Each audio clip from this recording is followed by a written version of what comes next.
হাসনাতের উপর হামলার পেছনে আছেন আলোচিত ছাত্রলীগ নেতা নাসির মোড়ল। এমন দাবিতে ফেসবুক জুড়ে তাকে বাহবা দিয়ে বেড়াচ্ছে একটি মহল। হাসনাতের উপর হামলার পর কেউ কেউ ফেসবুকে পোস্ট দিয়ে লিখেছেন, এটা নাসির মোড়লের এলাকা, এখানে সমন্বয়ক যাওয়া নিষেধ।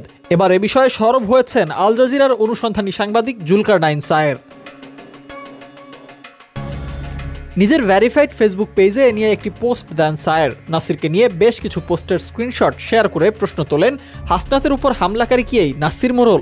এরপর থেকেই হামলায় নাসিরের যোগসাজশ নিয়ে নানা প্রশ্ন শুরু হয়েছে।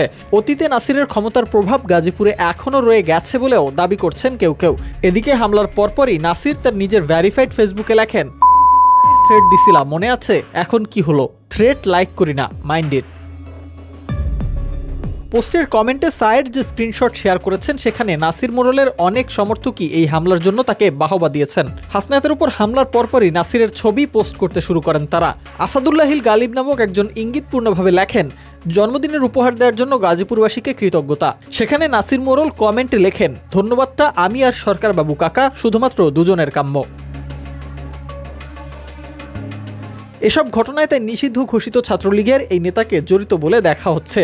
অনেকেই মনে করছেন পলাতক থেকে গাজীপুরে একের পর এক অরাজক পরিস্থিতি সৃষ্টি করছেন নাসির মোড়ল।